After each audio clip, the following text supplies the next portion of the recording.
Well, greetings and salutations, everybody. Welcome to the best damn movie-related show on the planet Earth, the John Campea Show, coming to you from right here on my YouTube channel. I am, of course, your host, John Campea. It is an awesome honor and privilege, as it is every day, to have you, my international friends, gather around the virtual water cooler with me as we get together to celebrate our favorite things in the world, movies, movie news, television, all that sorts of good stuff.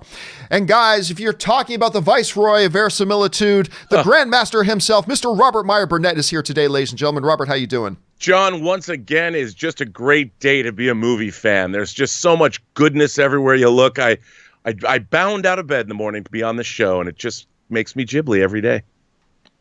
Well, I am so glad that you are feeling ghibli. I'm not so ghibli as I am just plain old excited about some things, because we do got some things to talk about. Of course, a massive thing happened on the CW crossover event last night with Flash meeting the Flash. So we're going to talk about that. Of course, we're going to talk about some of the outrage, I guess, going on over diversity in the Oscars and stuff like that. I've got a very unpopular point of view that's going to make everybody unsubscribe from my YouTube channel, but that's fine. I've never been afraid to speak truth to unsubscriptions.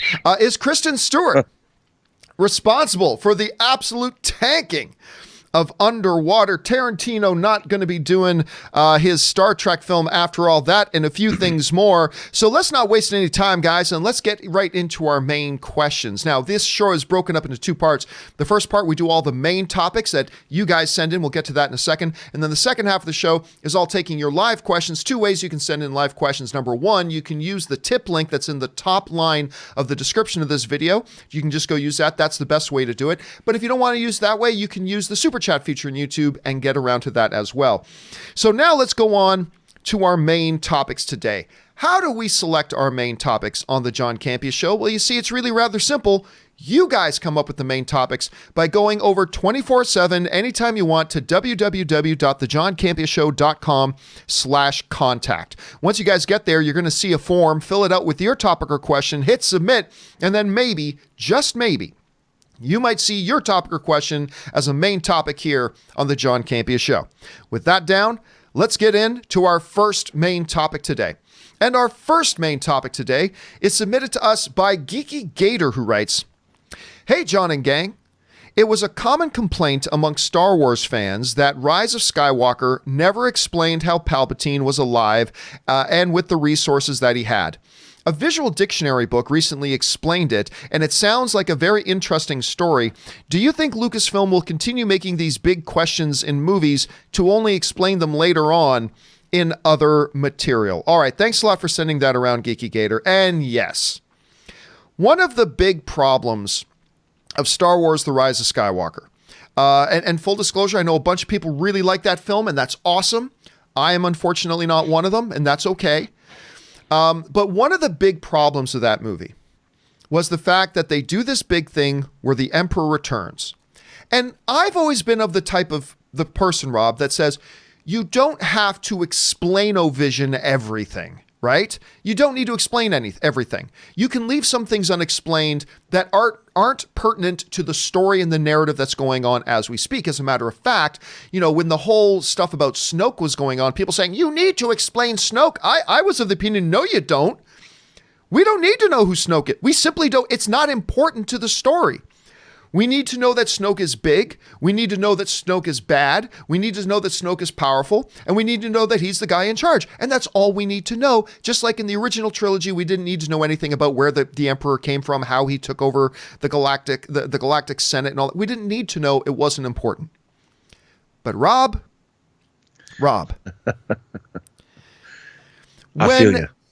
when you have a television show and you have a character named Three-Armed Eddie, oh, look, here comes Three-Armed Eddie. And Three-Armed Eddie is a guy with one left arm and two right arms. Hi, guys, I'm Three-Armed Eddie. And Three-Armed Eddie is on your show for 2 years. And all of a sudden, during the season premiere of season 3, he shows up and he's just got two arms. And they never address it. It's like, wait a minute, time out. This is important. We need to understand this. When your story tells the story of the Emperor dying and the defeat of the Emperor, it's great that you're going to bring him back, but that's a part of the narrative now. You've got to tell us, how on earth is he back? And to quote my friend Christian Harloff, all Star Wars told us was, because. That's it. That's all they told us was because. And they just left it at that. All right, so what Geeky Gator's referring to is that a Star Wars The Rise of Skywalker visual dictionary has now come out, and it gives some answers as to where the Emperor was this whole time. How did he come back and all that sort of stuff. And this is coming to us from Screen Rant as they write a report on it. It says, according to the tie-in book, that's the visual dictionary, Darth Sidious, that's Palpatine, was brought to Exegol by his hooded cohorts called the Sith Eternals, who we've never heard of, called the Sith Eternals. These mysterious beings weren't mentioned in the movie, no kidding, although they were explicitly featured during the climactic battle between Rey and her grandfather. Apparently, they are devoted Sith followers who were Palpatine loyalists. After Darth Sidious's defeat in Return of the Jedi, they brought him to Exegol, and using technology and occult, they were able to revive him. That's all they say in the visual dictionary. Rob, let me address two major problems here. Let me address two major problems here. I can think of two. I can probably think of many, but let me focus on two. Problem number one.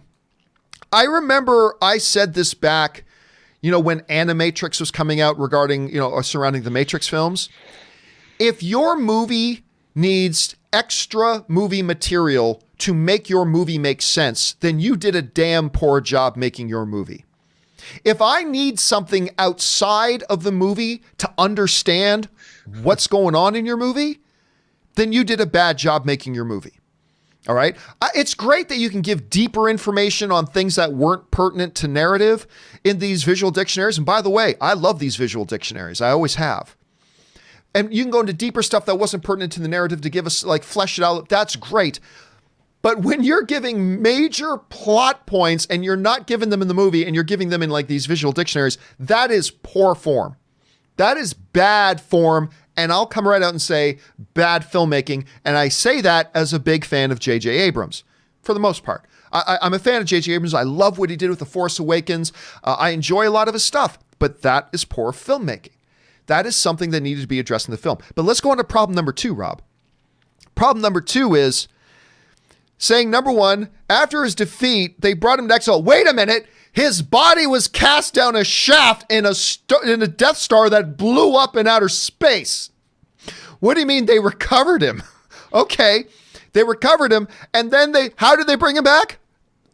All they say is they use technology and occult. That's it. That's all you're giving us.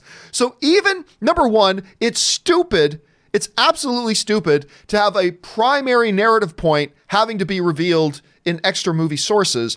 Number two, if you're going to give some kind of answer, give a damn answer. If you're going to go, if you're going to try to give an answer there, then at least give a damn answer. And they gave no answer there. So to me, Rob, this doesn't calm my frustration. All right. It just intensifies my frustration even more with how dumb that whole situation was. Anyway, Rob, you see this whole thing. What do you think about them putting information like that in a book like that? And do you think it's maybe you feel like it's a satisfactory answer? How do you feel about it? Dude, it's hogwash. Hogwash. Let me just tell you, if you're a child that was born, say, 5 years ago, and you first discover Star Wars and you decide to watch the movies in order, you go from Return of the Jedi, where they've defeated the Emperor, they've liberated the galaxy, and then you get to The Force Awakens, where suddenly, the First Order's taken over. Wait a minute, what about our victory in the last movie? J.J. Abrams has no interest in serving a real narrative in terms of allowing people to understand who are astute. We're all astute viewers of storytelling. How do you go from plot point A to plot point in his movies? You go from plot point A to plot point S, and he just figures you'll fill in all the things that happen in between. And he did the same thing with the Rise of the First Order and where the galaxy was in Force Awakens. He did the same thing with the Emperor. The Emperor's defeat was pretty resounding at the end of Jedi. It's not just that he was thrown down a shaft. There was an explosion when he got to the bottom of whatever energy was down there. I mean, he blew up, and then he blew up twice. When the Death Star didn't come apart, crack apart like an egg. It was atomized in that explosion. As we see the Millennium Falcon flying away, but bam, it's not like we saw it was gone. It was gone, and presumably everything in it. Of course, in Rise of Skywalker, we find out that no, not only do giant chunks exist, but his throne room is relatively intact. Maybe a broken window, but basically it's that thing that's on a little tiny spire, this tube, that's on the surface of the Death Star somehow survived that kind of an explosion. Well, I mean, what the hell, man? Give me something, give me one. And not only did he survive, he's got a planet full of these acolytes that are in a stadium waiting for like a heavy metal show. Does he sing when people aren't there? Where did all these Star Destroyers come from? Who cares, right? Well, I care. You never ask yourself these questions in the original Star Wars. You don't. Yeah, I just find the whole notion, though, of saving and not revealing pertinent, important information to the main pipeline of your narrative and not giving that in the movie and saving it for some book and then getting into the book and not even really giving an answer. Like, where were these Sith acolytes, John, when they recovered his body, apparently? Were they just hanging out on the forest moon of Endor waiting for this to happen? Did they hear about the destruction of the Death Star 2 through news channels and they went and flew out there to see, hey, maybe we can find his body somewhere? Like, where were these dudes? By the way, his body was pretty well intact. His body fared up pretty well. I got to give him kudos. His body fared up pretty well. So I don't know, guys. Question is, how do you feel about it? Like, listen, for all I know, maybe you guys feel good. Like, maybe some of you guys are just really happy they at least gave some kind of answer in some kind of form. And maybe there's some validity to that. Maybe you're like me and you're just totally frustrated. It makes you even more frustrated. I don't know, guys. How do you feel? I was just going to say that they got to show their work. When you were learning math when you were a kid in school, whether it was algebra and something, you couldn't just put the answer down. You had to show your work. You didn't get an A on your test unless you showed how you got the answer to a math problem. Well, that's what good narrative does. It shows its work. This did not. Well, and how do you guys feel about that? Jump down into the comments section below and let us know your thoughts. All right. With that down, let's move on to our second main topic today. And our second main topic today gets submitted to us by Victor G, who writes, "Hey, John, did you see Crisis? Oh my God, Ezra Miller as Flash? I thought WB said they were always going to keep their TV and movie universes separate. Whatever, I just love seeing him on there and talking to the TV Barry. Was this enough to redeem Crisis for you? I thought it was the best thing I've ever seen on TV." All right, thanks a lot for sharing that, man. And yeah, for those of you who might have missed it, last night on the return of Crisis on Infinite Earths, of course, we had a scene there where the DC version of Flash, Ezra Miller's Flash, showed up and was talking to the TV version of Flash. Grant Gustin immediately got on his public Twitter last night as soon as the show aired and released these pictures basically saying it was really tough keeping this. I don't know how we kept this all a secret from today. And apparently the rest of the cast didn't even know what was happening. Apparently the rest of the cast didn't even know what was happening.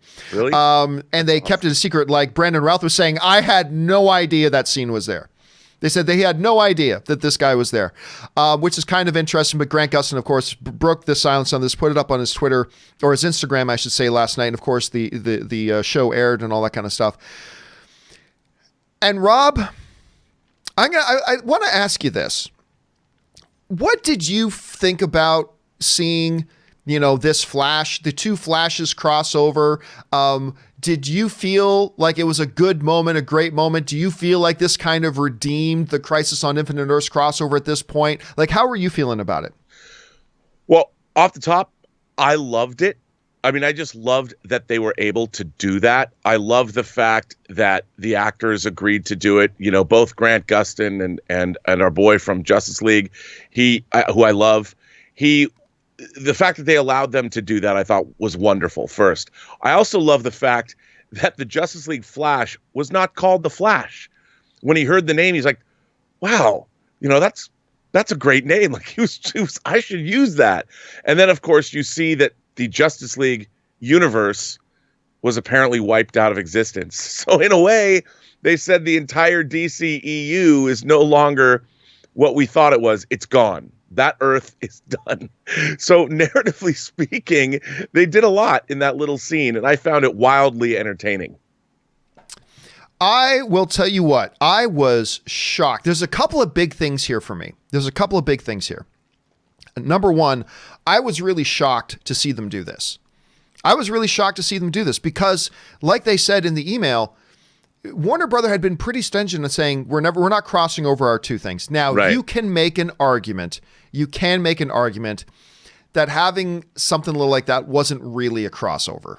And to a degree, if you make that argument, I can see where you're coming from, because it's something that you did in the show that the movies do not need to acknowledge in any way whatsoever at any time. So was it really a crossover? Whatever. For my intents, I'm calling it a crossover, and something that they said they would never do. So I do find that really interesting. I thought it was stupid. I'm sorry. Come on, I'm man. sorry. It was dumb. It was dumb and it was meaningless. And I'll tell you why it frustrates me. Because everything about this is the thing that has bothered me about this. Because you guys know, I've been a big fan of the Arrowverse crossovers every year. And I look forward to them every year. This year has been terrible. I'm not going to hold it back anymore. It's been terrible. It's been absolutely terrible. One of the things I was worried about going into it was that, you hear they're going to have Tom Welling. But remember, it goes back to that whole Michael Rosenbaum thing. Michael Rosenbaum, who played Lex Luthor on Smallville. A number of months ago, we talked about on this show how he revealed that they asked him to come and be in the show, but they had no idea what his character was going to do. They had no idea what his character was going to do or say. They had no idea. They just asked him if he wanted to be in it. And he's like, if you don't even know what I'm doing, why would I come and do it? And I remember, Rob, at the time, I said, this makes me worried that they don't really give a crap about what their story is. They're just trying to throw in as just making one big fan service event, nothing but fan service. And what has happened since then? I'll tell you what's happened since then. We had Lucifer make an appearance, in an appearance that was completely meaningless. Because they just went to him for a quick conversation. He sends them to purgatory, and it turns out their trip to purgatory had no relevance to the narrative whatsoever. So that was dumb. Then we hear that Tom Welling from Smallville is going to be in it. Yay! Tom Welling's in it for 2 minutes, does nothing, says nothing, and his appearance in it ultimately had no bearing on the story whatsoever. And then they do this Ezra Miller thing, which in the absence of the Lucifer thing and in the absence of the Tom Welling thing, I would go, wow, pretty cool. But it is yet another instance in this terrible crossover event of just them, no, there was no purpose for this. And there really was. At the end of the day, there was no purpose for that scene. If I had watched that entire episode, like if you had showed me, Rob, that entire episode, but you had first edited out that scene with the two Flashes meeting, it doesn't affect the episode at all. Doesn't affect a thing. So it was yet another thing of, we've got no reason to do this. Let's just do it. And they put it in. And on the coattails of the whole Lucifer thing, and on the coattails of the Tom Welling thing, and on the coattails of the Burt Ward thing, and on the coattails of the old Birds of Prey cast member, that was just things that was just there and actually didn't do anything. It was just empty fan service. It left me feeling frustrated. And I remember when he popped up on screen, I felt kind of excited. It's like, oh, please be something relevant. Please have Ezra now give Barry a piece of information that's going to turn the tide of the narrative flow of this episode. Have him be important. Have this scene mean something. And it didn't mean anything. It meant nothing. And it's just kind of re-emphasize my frustration. My first time ever with the Arrowverse crossovers, Rob, that I feel this frustration with this whole thing. But I will say this. A key thing here that I think a lot of people might be overlooking is this. What does Ezra Miller's appearance as the Flash say about this supposed Flash standalone movie that they have been saying they're making for the last 23 years? What does it say about that? Because you know the position I'm in, Rob. My position is, okay, yeah, they're saying they're going to do it, and maybe they will, but I ain't going to believe it till I see it, because they've been talk for years. It was supposed to come out in 2018. You know? It wasn't supposed to start shooting in 2000. It was supposed to come out. And it's just been talk. And I've been in a position of, I'll believe it when I see it. I got to say, Rob, that Ezra Miller as Flash in the DCEU Flash costume showing up on this show, I gotta say, as somebody who's been amongst the most skeptical, I mean, I've always said it could happen, it might still happen, but I don't believe it, and I'm not going to believe it until I see something. I gotta say, this is something. This is something. And Yep. I have to admit that his appearance has moved the needle a little bit for me to going, okay, I still won't be surprised if this movie never happens. I won't be surprised if this movie never happens. But I gotta say, I'm a little bit more on the belief scale now that it might possibly happen. And that, to me, Rob, might be the most significant thing that came out of that Ezra Miller appearance. I don't know. What do you think about that? Do you think it says anything to the validity of the movies coming? Well, first of all, I do. I mean, I think that obviously he was willing to do that. And I think if he was in a position where he was disappointed the movie was never going to be made, he probably wouldn't have done that. Because there's no reason for him. I'm sure he didn't make a whole lot of money doing it. But what I think, you know, to the larger point that you were talking about, I think you're right about this. This crossover to me was pretty much a missed opportunity because all of the characters that you mentioned, they didn't have any narrative relevance. Like I was hoping that as far as the CW universe goes, if Lucifer shows up, I wanted to know if hell was affected by the Crisis on Infinite Earths. If the universes are being destroyed, how does hell relate? Is there one hell for the multiverse? And I know this is just me wondering, but you could have done moments where you could have seen Lucifer trying to protect the universe or doing something. He knew exactly what was going on and he was doing something that mattered.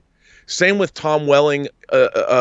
These characters should have had some connection to the larger narrative. And even in one scene, like one of the things I liked about this Flash scene was it told you a lot about Ezra Miller's Flash. He doesn't call himself the Flash. He'd never thought of it. There were cosplayers in the universe that he's from that like to dress up as him because he says, hey, is that cosplay? You know, and then they were not aware of the crisis. So for me, I'm like, all of those bits of information, even though they're being delivered in funny dialogue, was kind of fun. And then you see Ezra Miller wiped from existence, which, of course, in the original Crisis on Infinite Earths, the original Flash was wiped out of existence. You know, and I thought that was, even though it was a small scene, I really liked all the information that was being imparted in it. And I felt that of all the cameos, at least it was fun, but there was some meat on the bones there. And I think that absolutely he agreed to do this because the Flash project is in fact alive. And that's what I thought was the most telling. I think like you too. Don't you feel that way? I mean, that's the biggest takeaway for me was that it gives me, it has moved my belief needle a little bit more to believing that, hey, I guess this thing maybe actually does have a chance to actually happen. But Rob, wouldn't it have been better? Because like everybody else, I got super excited when I first saw him appear. Wouldn't it have been better if they had him come in, do a couple of his quirky lines? By the way, let me reemphasize how much I love Ezra Miller's take on the Flash. I love his Flash. I really like Ezra Miller's Flash. But wasn't this a big missed opportunity for him to come in, and even whether it's through a indirect way or not, to have him impart onto Barry something or some piece of information or some bit of wisdom that then helps Barry take the narrative of like influence the direction the story of that episode then went. Instead, it was, as I said, if you had given me a digital file this episode, but you edited that scene out first, it wouldn't have made any difference to the episode whatsoever. And I just feel like they could have done something to make the scene have relevance. And without relevance, it's hard for me to get terribly excited about this image. It's tough for me to get excited about these two together if there wasn't a purpose. If there wasn't a purpose. And I don't know, call me weird. I just like there being purpose to the things we're seeing on screen rather than just empty fan service. So I don't know. I know a lot of people are excited about it, and I don't want to yuck on anybody's yum, but I found it frustrating a little bit, but I know a lot of you guys loved it, just like I loved it at first. Like when he first popped up, I was excited, but then I realized, he's not going to serve any purpose here, is he? No, he was just there so he could be there, and now he's gone. But I know, maybe you guys loved it. Do me a favor, guys. Maybe I'm missing something here in all this, something that would make me realize there was purpose. I would love to know, how did you feel about the appearance? Jump down to the comment section below and let us know your thoughts. All right. With that down, let's move on to our third main topic today. And our third main topic today gets submitted to us by Liam, who writes, I wanted to know your thoughts on all the so-called outrage around Oscar snubs and omissions. Many people are complaining about the lack of diversity, but no one should be owed anything, and it is a competition to determine the best movies of the year. If a film is overlooked for another, people shouldn't put down another film or person and make excuses because the film they liked didn't make the cut. It seems disrespectful to nominees that were nominated. All right. Thanks a lot for the question, man, and sending that in. And yes, this is something that we've been seeing a lot of over the past few days, especially of the fact that, the Oscar nominations come out. There's very, very few spots. There's a hell of a lot of movies, and the spots get doled out, which means a lot of deserving people get left out in the cold. That's the nature of the Oscars. That's what happens.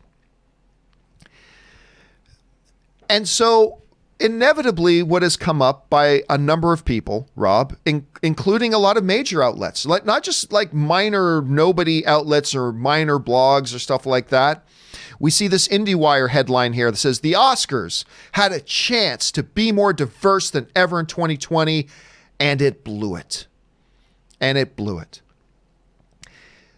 I'm going to say something here, Rob, that is going to piss off everybody. Uh-oh. I'm going to piss off everybody.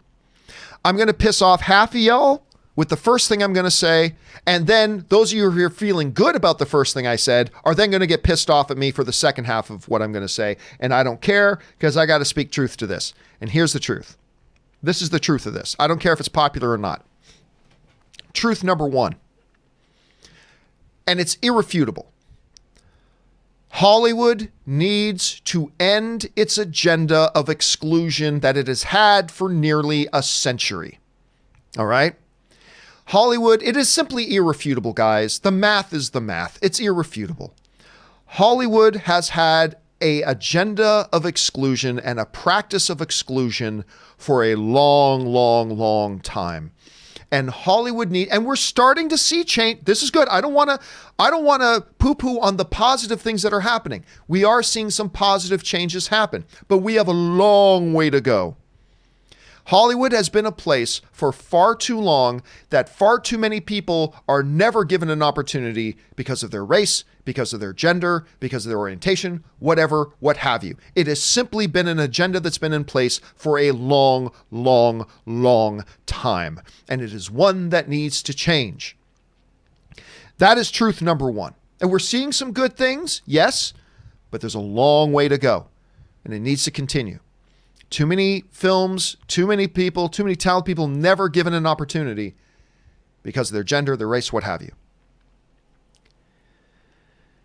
The Oscars are not that place. Let me say something here. Diversity amongst awards is not the Oscars' job. Diversity and opportunity is Hollywood's job. Rob, there was a really interesting thing said by the president of BAFTA, which is, of course, the UK version of the Oscars, because they had some same upheaval over there. Some people were complaining about the diversity in the nominees. And the president of BAFTA said something that I thought was incredibly insightful. He said, we at BAFTA are outraged that the movie industry is not giving us as awards bodies more diversity in their films that we can then come and adjudicate properly. We, as an awards body, are outraged that the movie business isn't giving us more diversity, that we can then include stuff like that. But the fact of the matter is, the president of BAFTA said, that we're not getting a lot of diversity in our films. We're not getting a ton of diversity in our films. It is not the job of the Oscars to make political statements. I'm not talking about the awards ceremony and what certain actors may want to or not to say. I'm not talking about that. But I'm saying is, it is not the Academy Awards to make statements by who they nominate. The Academy's role, the Academy's job is supposed to be simply based on their own personal opinions, but fairly try to adjudicate what they thought was the best. And that's it. That's it. They shouldn't see, the Oscars are not supposed to see color or gender or sexual orientation or anything. They're just supposed to, as an individual Oscar Academy member, use their own subjective opinion and judgment to put forward and say what they thought was the best. That's it. There shouldn't be any other considerations. That's it. And it is Hollywood's responsibility that they have shirked for far too long. It is Hollywood's responsibility to make sure that the industry as a whole becomes more inclusive, that they start striking down these old agendas of exclusion and to give people more opportunities so that when we get to the Academy Awards, there's a lot more films with a lot more diversity, and you're going to see that happen. Until that time, I utterly reject the notions like this in IndieWire. The Oscars had a chance to be more diverse. No. It's not supposed to be a choice. It's supposed to be about them evaluating what they thought was the best. And if who they thought was the best was one year was Denzel Washington, then you give the award to Denzel Washington. If another year you think it's Matthew McConaughey, then you give it to Matthew McConaughey. As an Academy member, you're not supposed to care about anything else. Your job is simply to, you know what it reminds me of, Rob? It reminds me of this. Usain Bolt, the most dominant 100-meter dash runner in history. People will break his records moving forward, but nobody will dominate the sport like he dominated track and field. Nobody will dominate track and field like he did. It's like at the Olympics, he runs and wins the race. He's the first one to cross the finish line. And then having somebody go, the Olympics had the opportunity to give the medal to somebody from Italy. We've never had an Italian win the 100-meter dash, so they should have given it to the Italian. No, Usain Bolt crossed the finish line first. It's not up to the Olympics to just give out to who they feel would be a good race. No, Usain Bolt was the best. We put the medal up. We put the medal around his neck. That's what the Oscars is supposed to be. There needs in this industry, Rob, to be more diversity, more inclusion, and more opportunity for people that have not been given it for almost 100 years. But the efforts are misguided and misaimed when they're targeted at the Oscars, which is not the part of the problem. The Oscars is simply there to try to say in their own subjective and flawed opinions what they thought was the best, and that's it. And the more we put attention on the Oscars not giving out the nominations we think it should get, then the less attention we're giving it to where it really needs to be, which is on the industry as a whole. Have I pissed you all off yet? Have I made everybody sufficiently mad yet? Because if I haven't, I can keep going. But to me, it seems like an unbearable lack of common sense here. It seems like an unbearable lack of common sense. Now look, would I have nominated The Farewell as one of the 10? I probably would have, personally. But can I make an argument that it is irrefutable that The Farewell is so infinitely better than any of the films that did get nominated for Best Thing, that the only possible explanation that The Farewell didn't get one of the spots was a clear bias? No, it's not. It's just not. I would have nominated it. But you can't make an argument that it is so irrefutably superior to any other film that got nominated that the only possible explanation of its exclusion from the list was that it must just then be bias. I reject that. And I reject that as somebody who would have put it on the list myself. But anyway, Rob, now that I've totally destroyed my YouTube channel, now that we're going to lose all our subscribers, now that I've pissed everybody off, what do you have to say to this whole thing? Well, I mean, the fact of the matter is, when it comes to diversity in, say, Hollywood, you have to also consider the diversity of our actual country. What is the ethnic makeup of the United States? And obviously, we've heard a lot about how our Hispanic, the Latino community is growing. The Asian population is always growing. And of course, Black America is always growing. But it's not like there's an equal amount of people that all want to make movies. And you think about how much of the general population, first of all, wants to make feature films. And if it shakes out, if you look at how many people work in Hollywood, if there's 15% of Americans that are black, and how many of those want to make movies? So when you talk about the diversity, it really comes down to when you see somebody like Lulu Wang or Wong, I don't know how you pronounce it properly, but Lulu Wang makes the movie The Farewell. How many Asian women are out there trying to make indie cinema? Much less, like every movie, movies are really hard to make, and good movies are even harder to make. She comes out with a breakthrough movie. She becomes a trailblazer. I'm sure many young Asian women are looking at what she did with The Farewell, and they're like, my God, now I have somebody that I can emulate. If she can do it, I can do it. And more Asian women in America are going to start picking up cameras and making movies about their experience.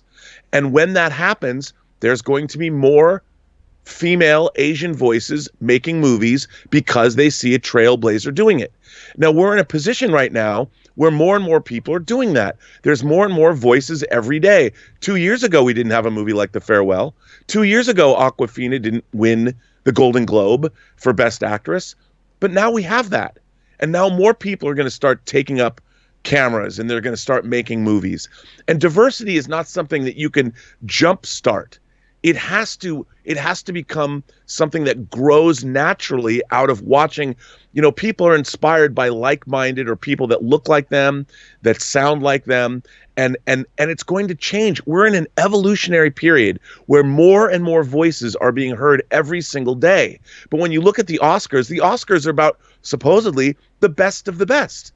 You know, Martin Scorsese, he's been making movies for 60 years, so he gets a nomination, you know, and now we're at a time when we're having more and more people than ever before, more and more black filmmakers, more and more Latino filmmakers, more and more Asian filmmakers. And in 20 years, the Oscars are going to be very different than they are right now. But it's a process. It's not something that can just happen in 1 year. And sometimes we're going to have more women than others. And sometimes we're going to have more black filmmakers and more Asian filmmakers or more white filmmakers. And that's just the reality of life. And I can't stand these op-ed pieces where it's like, we want everything we want right now. It's all a process, man. It takes a long time. And making movies is really, really hard. And only the people that are the most devoted are ever going to get to the Oscars because it's hard. And I like what you said there about process, because a part of process doesn't mean, you know, and this is where I think a lot of people forget, Rob, process, as you described it, doesn't mean sitting on your ass and doing nothing and eventually it'll happen. Process means that you take steps today that have effect tomorrow. And then tomorrow you take some steps that will have further effect tomorrow. And that's why I believe that, you know, we've got to see this. We have to see a continuation of this effort in Hollywood to continue to give more opportunities to people as they come up. Because if you kill it off at the seed, like if people don't see Lulu Wang and they don't see Bong Joon-ho and they don't see these filmmakers that they can emulate, then you kill it too soon. You have to take those steps and plant those seeds and keep that momentum going. But it's not, again, to me, diversity is not the Oscars' job. Diversity is Hollywood's job. And then it's the Oscars' job just to take whatever Hollywood presents and adjudicate what they feel is the best.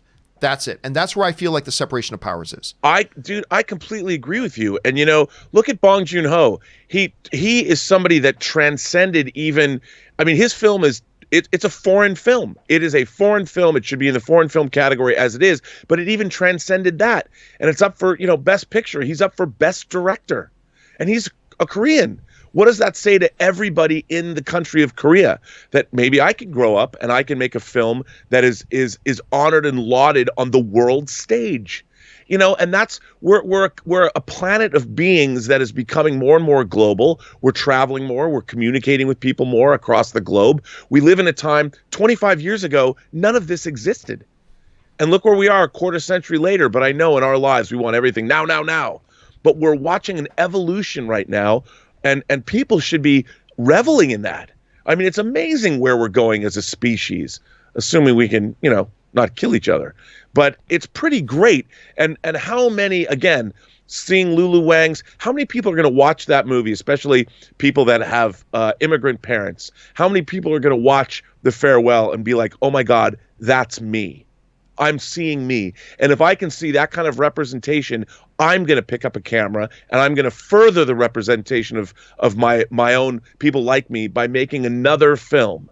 And that's what's most important. And it's a process, dude. And we're going to see more and more voices as the years go by.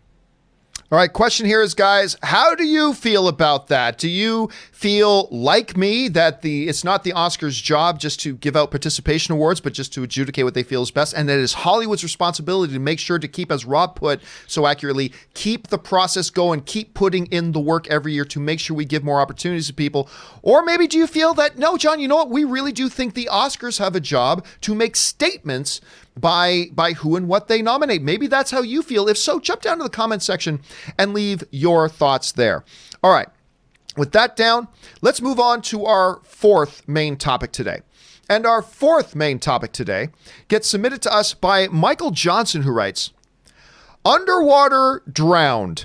I'm sorry I had to. At the box office this weekend, between this and Charlie's Angels, should Kristen Stewart take these failures as a sign to stick to indie films, as at least she's having some success in that department, versus the big films where she's being massively rejected by mainstream moviegoers twice in a row? All right, thanks for sending this in, Michael. And this is one of the really interesting things that I've been seeing. So obviously the new film Underwater, it debuted this weekend, which you may have forgotten about, because apparently a lot of people did. Underwater came out this weekend and debuted to $7 million.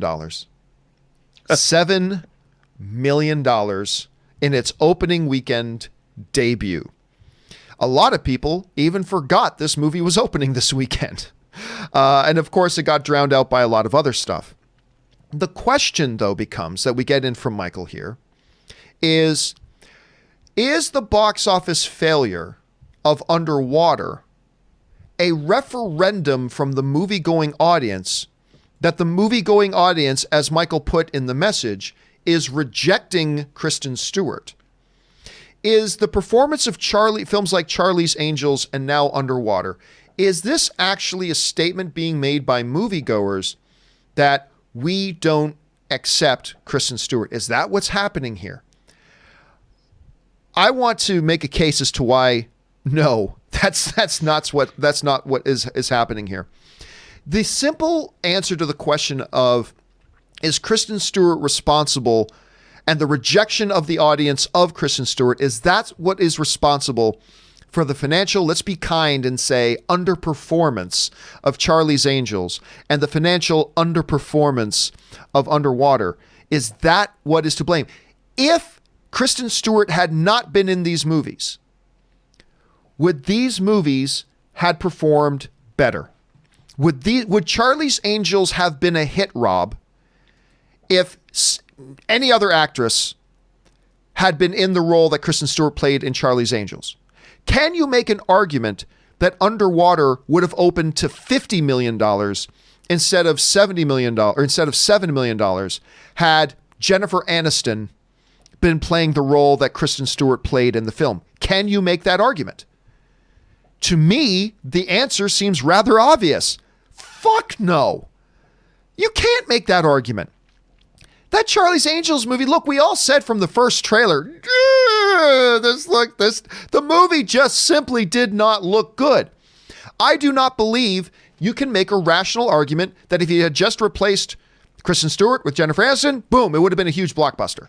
In Underwater, if you replace Kristen Stewart with insert name of actress here, that boom, it would have been a big blockbuster. Yeah, maybe if Underwater starred Scarlett Johansson. Sure, maybe there's 2 or 3 names you could put out there that would have given it a bigger bump at the box office.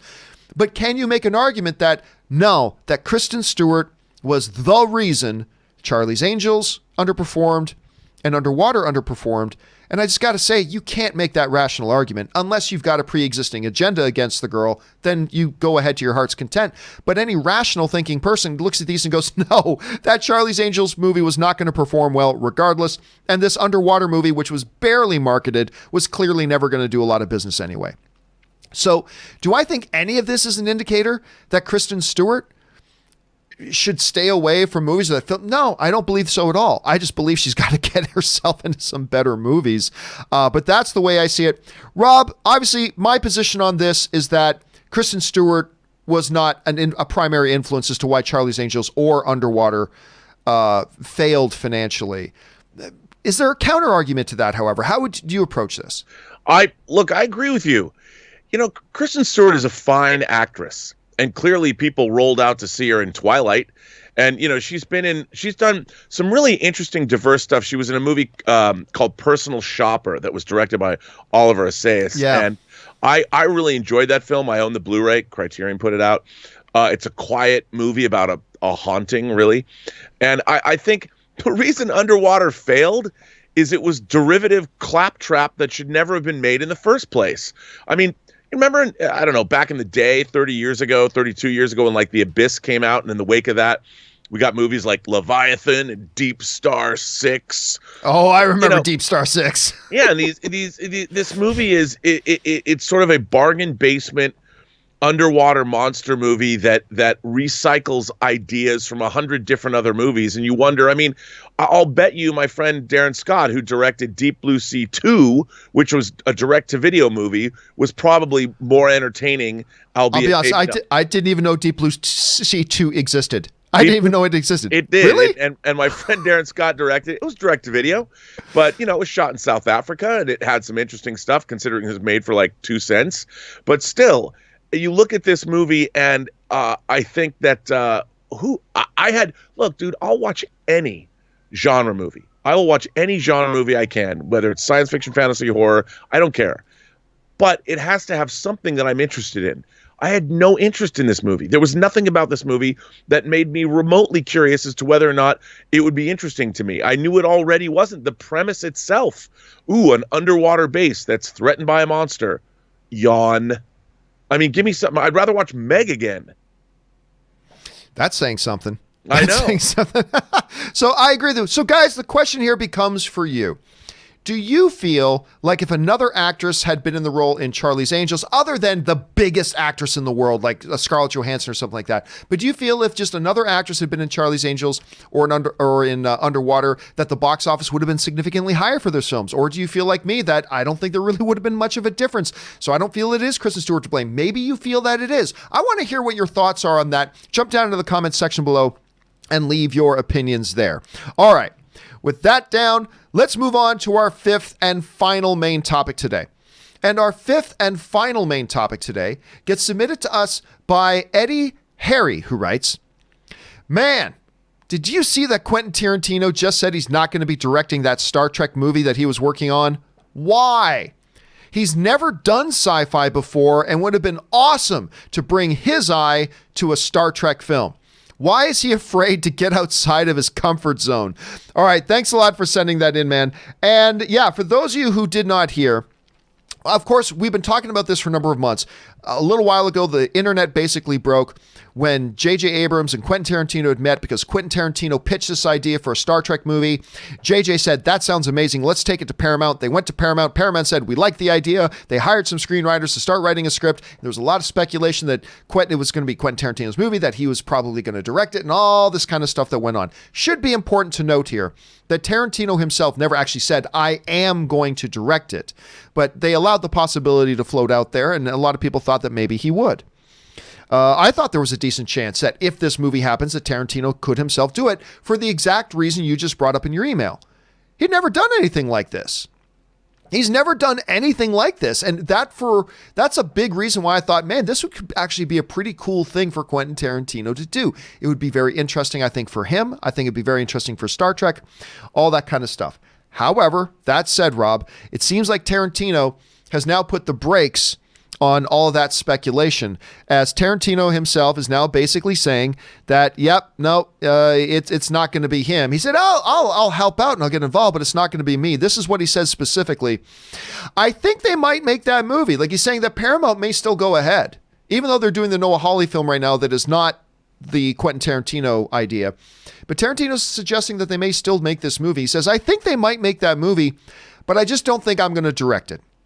It's a good idea, says the guy who came up with the idea. It's a good idea. They should definitely do it, and I'll be happy to come in and give them some notes on the first rough cut.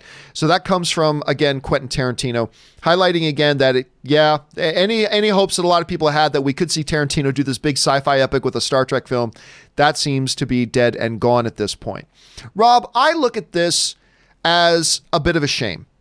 A bit of a shame on two different fronts. A bit of a shame on the front that, again, I thought this was a great opportunity for Quentin Tarantino to really flex his muscles and show us something that he has never done before. To get out of, as the one person in the email put it, out of his comfort zone of the types of films he likes to do and try something that's a little bit different. And I also thought it could have been something really good for Star Trek. Because clearly, if you bring in Tarantino, we're going to get something in a Star Trek film that we've probably never seen before. And that can be refreshing. It can be disastrous, but it can be refreshing at the same time. So I count myself as one of the people who's a little bit disappointed to hear this news that he won't be doing it. Rob, number one, are you surprised that Tarantino would come out at this point and just kind of put this thing to rest and say, listen, I'm probably not going to direct this? And number two, would you have been somebody who would be curious to see what he would have done? Well, I mean, one of the things that we've received from Quentin Tarantino his whole career is he does a sort of genre pastiches, or he does riffs on his favorite things. And Star Trek is a very specific thing.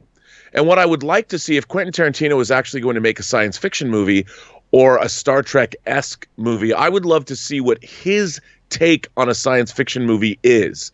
If he's going to do a Quentin Tarantino Star Trek movie, he would sort of be constrained by the idea of what Star Trek is. I'd rather see him sort of break free of that and give me what is Quentin Tarantino's, what does the Kill Bill version of Star Trek look like? Meaning, you're not making an actual Star Trek movie, but you're doing that version of it. I mean, Quentin Tarantino made a movie like he loved, whether it was Lone Wolf and Cub, whether it was martial arts movies. The Kill Bill films are a pastiche of all of those films that he loved, and it's something new and unique. I don't know if I would want to see a filmmaker like Quentin Tarantino be constrained by Star Trek. I'd love to see him do a science fiction film. I'd love to see what he would do with that, see what his genre influences are. I mean, when he went and made The Hateful Eight was a movie I didn't love when I first saw it, but having watched it again, and especially his redone version that's on Netflix, I've developed a lot more respect for it. But it has a lot to say about what he thinks about the Western genre. And I look, I would like Star Trek to be Star Trek. I don't think Quentin Tarantino would necessarily make a great Star Trek movie. I would like to see a Quentin Tarantino science fiction movie, because I think that would be really, really exciting. Now, that's not to say he would make a bad Star Trek movie, but I don't think making a Star Trek movie would allow Quentin Tarantino to be Quentin Tarantino. So his idea could be good. I could see him shepherding it into existence. But if he's only truly going to make one more movie, I hope that one more movie is the culmination of all the Tarantino-isms we love, and he takes us someplace he's never taken us. I want to see Quentin Tarantino boldly go where he's never gone before. I don't necessarily think that means he should do a Star Trek movie. But neither you or I think his next film is actually going to be his last film. Like, I don't think either you or I really believe that. No, I don't I think so he either. believes that. I think he believes that right now, but I don't believe for a second that whatever his next film is actually going to be his last film. Filmmakers got to make movies, John. They got to make movies. He's a creative force of nature. I think he may think he wants to retire, but he'll get back into it. Question here, guys, for you is, how do you feel about Quentin Tarantino seemingly closing the door on the idea of him doing a Star Trek film? Do you think, you know what, just as well, I want to see him do another a true Tarantino film if it's going to be his last? Or are you like some other people, it's like, man, it would have been so cool to see what he would have done with a film like that? How are you feeling about it? Jump down to the comment section below and let us know your thoughts. All right, guys. with all that down and out of the way, we're now going to move on and take your live questions. Now, we are right now going to take a short break. We're going to rest the vocal cords, stretch our legs, refill our drinks, and all that sorts of good stuff. Give you guys a chance to refill your drinks, go use the bathroom or whatever. So don't go anywhere, guys. Give us 4 minutes, and we will be right back with your live questions. Stay tuned.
All right, everybody, and we are back. Thank you so much for your patience and indulgence as we took a quick little break there. We're not going to dive into your live questions, so let's get right to it. And the first question we're going to start off with is with Kevin Komaki, who writes in, John, I got engaged on Christmas. That's awesome, dude. Congratulations. And now you got bonus. You know what? Very smart of you. Now you only have to buy your wife one gift every year. You don't have to get separate. Good on you. You're smart. You're smart. Well thinking. All right, everybody, don't follow that example. That's a terrible, terrible thing to do. All right, Reggie. Where's Reggie? Reggie writes, I cannot find... Oh, there it is. Reggie writes, that's easier. Hey, John, seeing the Morbius trailer, the shot where there's the Spider-Man picture with murder on it doesn't look like Tom Holland's Spider-Man, but Tobey Maguire's Spider-Man. Do you think this is the beginning of the live-action Spider-Verse of this? Nope. I think, remember, that is no Spider-Man. That's just a mural on a wall. And actually, some people make the argument that it's even more of a video game version of Spider-Man on that wall. Some people are sending in picture comparisons and all that kind of stuff. But look, if Michael Keaton really is Vulture at the end, which we don't know, but Rob, it was pointed out to me. It's pointed out to me that the clothes he's wearing in the Morbius trailer is the exact same clothes he's wearing in the prison scene at the end of Spider-Man Homecoming. So that does maybe point to that a little bit. So I think it's more of that. But no, remember, it is, I don't know, it's not Tobey Maguire's Spider-Man. It's not it's a mural on a wall. Anything else is just a little wink at the eye. And by the way, it's still not official. It's still not official that he was Vulture, but there's a lot of stuff, a lot of anecdotal evidence here, Rob, pointing that it could be. But I mean, we're now a few days removed, but how are you feeling about that? Look, I think it was not intentional. I mean, we as fans are always tending to look for things that aren't really there. I think they just made a cool poster, a thing that they could put into the movie. I don't think it was a statement one way or another. I think it does speak to, like we were talking about yesterday, I think definitely Spider-Man either might be showing up, might make an appearance in the end credits or something, but Spider-Man is definitely, what they're saying is Spider-Man is in this universe. Morbius, Venom 2, Spider-Man's around somewhere, and he's going to show up. It's just a matter of when. Because I already know what's going to happen, Rob. Here's the thing. We as fans, and I include me in this too, by the way, we as fans find these little things and we build entire theories around it. I know. Because, by the way, I've already seen the chat happening because the Flash's appearance yesterday, he mentions Victor.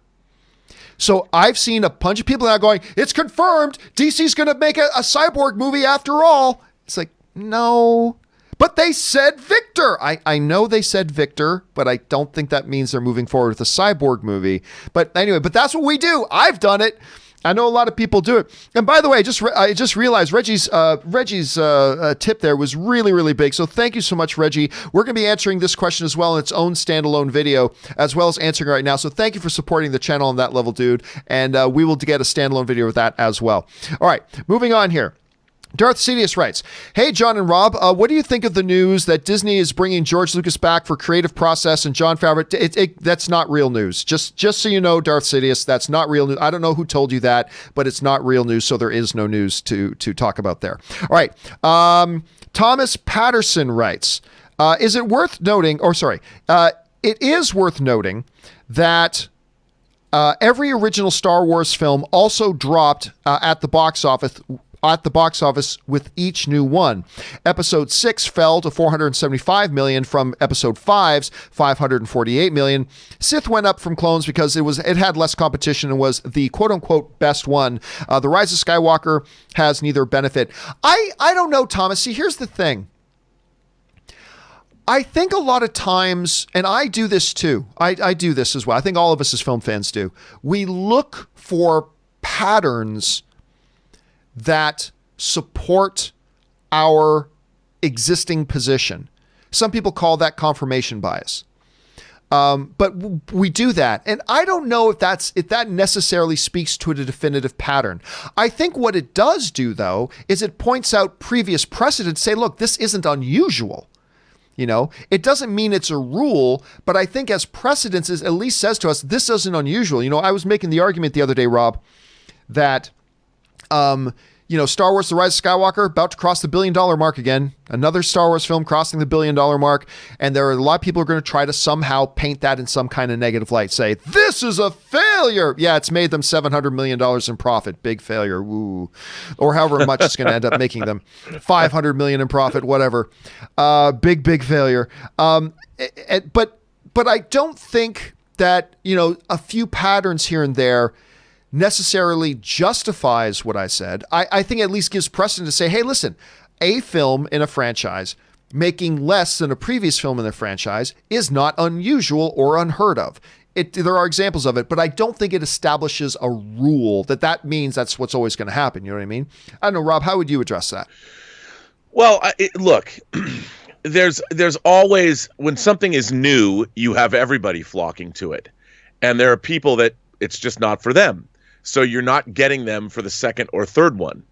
And it's sometimes the box office goes up. It really depends. I mean, I think the real story here is that as of Monday, John, I'm looking at the box office report, Rise of Skywalker was at $996,551,123. That was as of Monday, which means after yesterday's box office and today's box office, pretty sure worldwide we're looking at another $1 billion Star Wars film.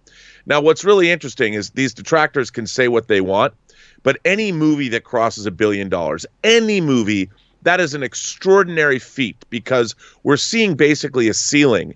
We've gotten to the point where movies, even these big blockbuster movies, you're only going to really spend so much on them. Maybe you'll spend more than $300 million on an Avengers Endgame, but for the most part, the formula is you're spending less than $300 million. There's no reason why these movies need to spend more than that. You just don't, unless you're going to go do some crazy location shooting, which they don't have to do, especially with Lucasfilm's new stagecraft technology. So anything crossing $1 billion, even on a $300 million spend, is something to be celebrated. It's good for the industry. It's good for a studio that made the movie. It's good for the filmmakers. It's good for the actors. It's good for the ancillary markets that will be able to show, well, in this case, Disney Plus. It's good for everybody all the way around. And most importantly, it means that we're going to get more epic scale Star Wars movies. If you're a Star Wars fan, that's something to be celebrated. Because we're going to get new voices. We're going to get people that are going to make new films that we've never seen before. They're not going to be locked into the Skywalker saga. And I think that even though I am not a fan of J.J. Abrams, I do certainly give it up to him for making two movies that made $1 billion in the same franchise. That is something that is a feat. That is not something that happens every other day.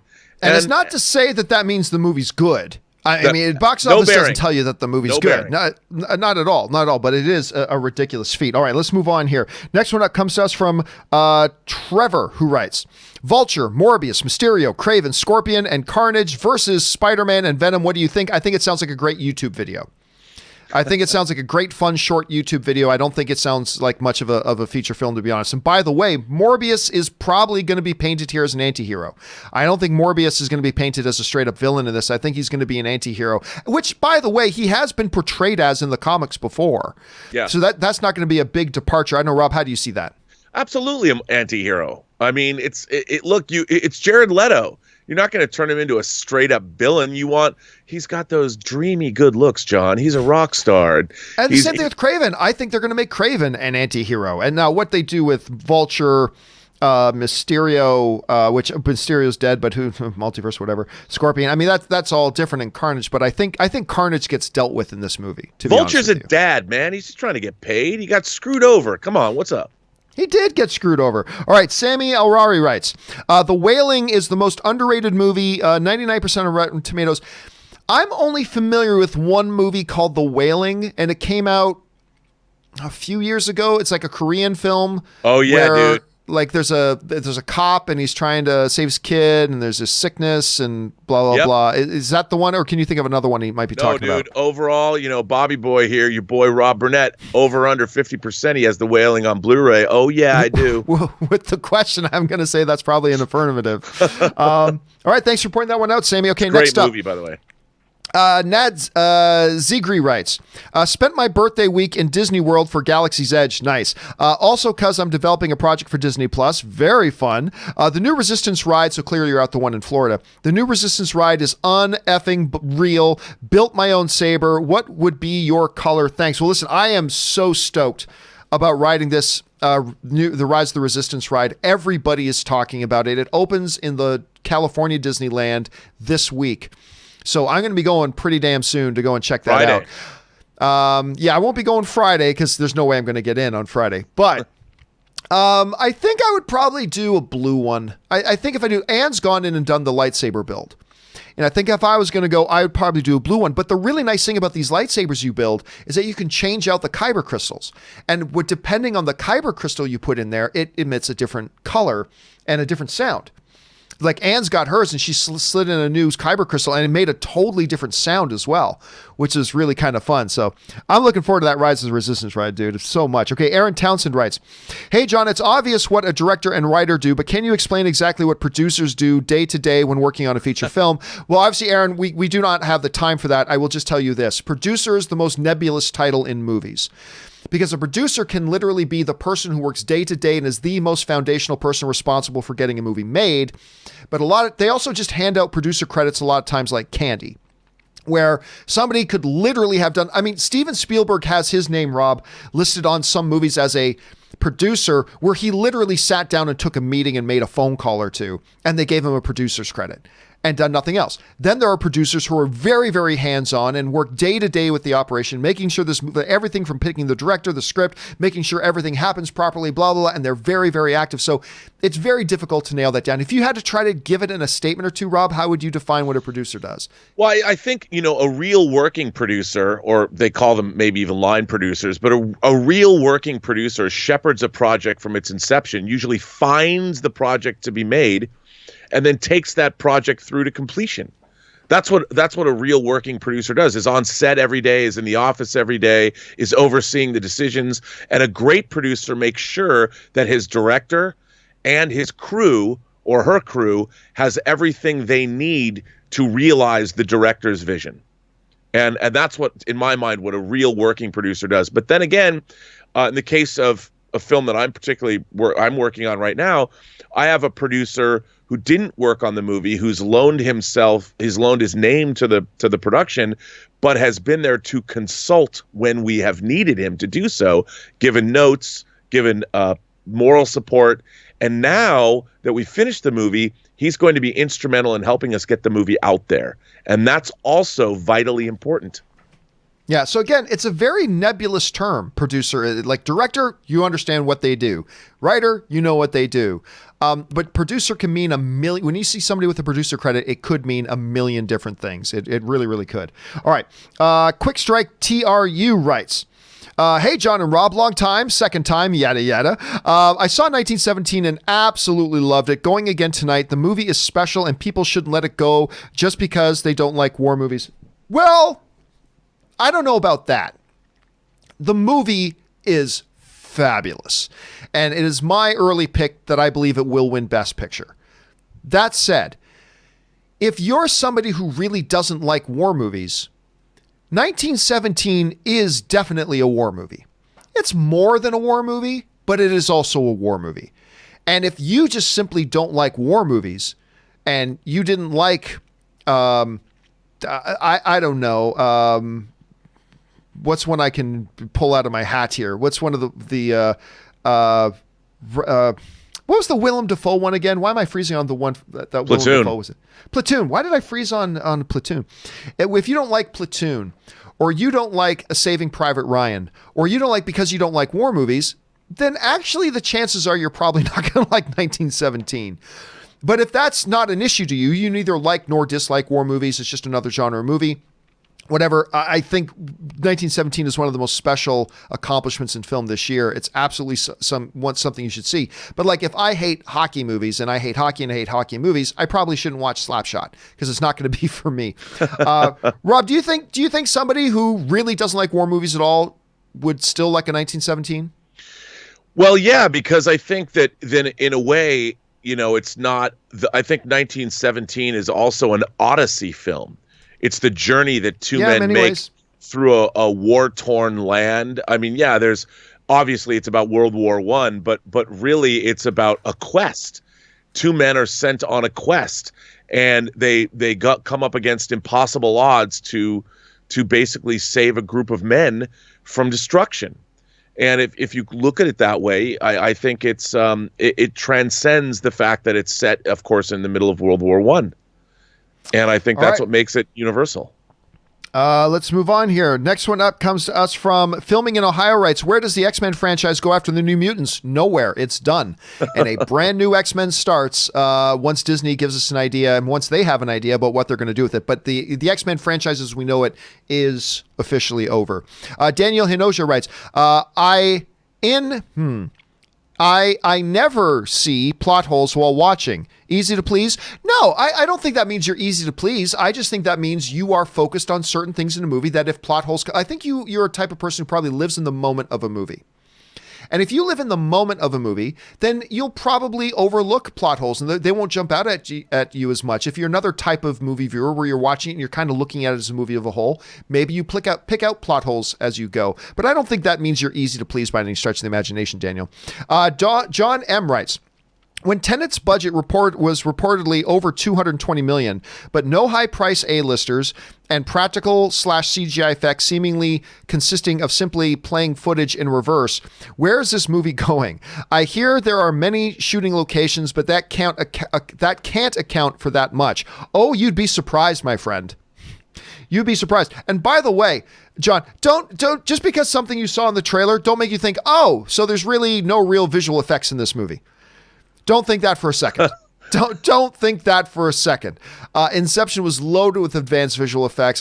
I'm sure this movie's going to be loaded with advanced visual effects. Probably so good you won't even realize you're looking at visual effects half the time. You're seeing visual effects where something is going backwards in the same frame that something is going forward. Like you're looking at outside of a car window, a practical car window, at something that's going backwards in the same frame. I mean, it's pretty groundbreaking to have been able to do that. And listen, do not underestimate the cost of shooting a movie in like 7 different countries and different locations. Yeah. Do not underestimate for a second what that costs. It's a lot. There's a reason more like low budget indies don't just shoot in 5 different countries, because you can't. It's real expensive. But again, it's hard to base a total foundation on that until we see more than just a teaser trailer. You know, we're going to have to see more than that, but don't underestimate what Christopher Nolan's probably going to do with visual effects in this. All right. Rich from Queens writes, Morbius trailer looks amazing. Now that Sony and Disney are playing well together, is there any chance that there's a Blade cameo or Blade reference? I know Blade is a Disney property, but anything is possible now.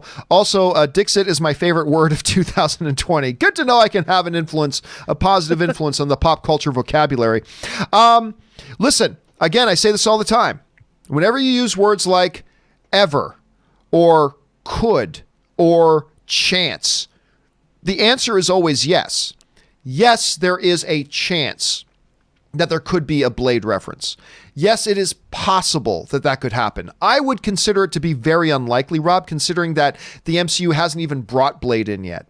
We know they're going to do a Blade at some point, but at this point there is no Blade on the screen, so I don't know if they'd want to do that. So a chance? Yes. I don't think likely, but anything's possible. Rob, do you think there's like how much of a chance do you think there is? Well, I would say 0, because if Blade exists and he is a daywalker, that means there's an entire there's a bunch of vampires. There's a vampire society. And Morbius, they're trying to make it out like perhaps he's the first vampire. At least from the trailer, we don't know that there's a much larger group of vampires out there, but Blade's existence means that there are. So if Blade shows up in Morbius, Blade would just cut Morbius's head off and the movie would be over. Done. So All right. I don't think Blade's going to be there. Well, we'll find out. Okay, next up comes to us from Tiffany Hoffman, who writes, is it true the Boondock Saints 3 is coming? I love Boondock Saints. How do you feel about the Boondock Saints? First of all, I'm a big fan of the Boondock Saints. I love the Boondock Saints. And Rob, Boondock Saints 2 ended in such a perfect way to open up their universe. I mean, it's so, the ending of Boondock Saints 2 is so great. Is a Boondock Saints 3 happening? I highly doubt it. Now, I remember back, Rob, in 2012, Norman Reedus came out and confirmed they were making Boondock Saints 3. 7 years ago, 8 years ago. They confirmed it. Him and his co-star, McAfee, or whoever, the guy who plays his brother. And the original Sean Patrick Flannery? That Flannery, thank you very much. And then the guy who created it, they had all flown into the same city. They met and they said, yep, we're doing Boondock Saints 3. That was 2011, 2012. Then around 2015, 2016, another piece of news came out. Oh, a movement on Boondock Saints 3. Now 4 more years have passed. So I think every day that passes, Rob, lessens the chances because less and less people are going to care about it. I hope we get one. I hope we do. I don't think we will. Rob, what do you think the chances are right now we're going to get a Boondock Saints 3? Look, man, we're getting a Clerks 3. I would never say never. However, Norman Reedus, he's got that fat cheddar he's been making on Walking Dead. And his new video game. Yeah, and Death Stranding. And it's like once you're doing that, look, if you love the project, I can see people coming back. But you gotta make decisions and think about like the rest of your life too. But again, if they have the money, look, if Netflix shows up and said, "Hey man, why don't you make Boondock Saints for us? Here's $10 million." Who's gonna say no? If they could do it for $10 million. All right. RC writes, I think a reason New Mutants took so long to release was to distance it from Dark Phoenix. I don't think that's entirely untrue, RC, but here's the problem with that. A lot of the drama and problems with New Mutants happened before Dark Phoenix ever came out. So it's not like Dark Phoenix came out. It's not like everything was running smoothly, all according to schedule, and then Dark Phoenix came out and got really negatively received, and then we started hearing about delays. If that was the case, I think it would lean more into that. Could that have been a part of Disney's rationalizing of moving it into 2020? It's possible. It is possible.